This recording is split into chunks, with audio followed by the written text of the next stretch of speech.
Bharat Benz ಲಾರಿಯ ಒಳಗೆ ಈ driver ಈಗಲೂ ಕೂಡ ಜೀವಂತ ಇದ್ದಾರೆ ಅನ್ನುವಂಥ ಮಾಹಿತಿಗಳು ಬರ್ತಾ ಇದೆ. ಮತ್ತು ಆ ಮಣ್ಣಿನೊಳಗಡೆ ಲಾರಿ ಇದೆ ಅನ್ನುವಂಥದ್ದು ಮೆಟಲ್ ಡಿಟೆಕ್ಟರ್ ಮುಖಾಂತರ ಗೊತ್ತಾಗಿದೆ. ಸುರತ್ಕಲ್ನಿಂದ ಅದನ್ನು ತೆಗೆದುಕೊಂಡು ಹೋಗಿ ಟೆಸ್ಟ್ ಮಾಡಲಾಗಿದೆ. ಈಗ ಸ್ಪಾಟಲ್ಲಿ ಓನ್ಲಿ ರಿಪಬ್ಲಿಕ್ ಕನ್ನಡ, ಬೇರೆ ಯಾವ ಚಾನಲು ಇಲ್ಲ. ಈಗ ಓಡ್ತಾರೆ, ಈಗ ಓಡಿ ಓಡಿ ಓಡಿ ಧಡಕ್ಕ ಓಡ್ತಾರೆ. ಈಗ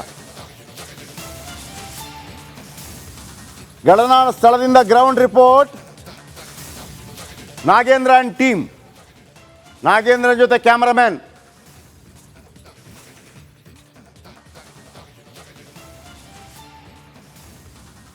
ರಾಕೇಶ್ ಮತ್ತು ನಾಗೇಂದ್ರ ನಿರಂತರವಾಗಿ ನೋಡಿ. ಈ ದೃಶ್ಯ ಎಲ್ಲೂ ಇಲ್ಲ.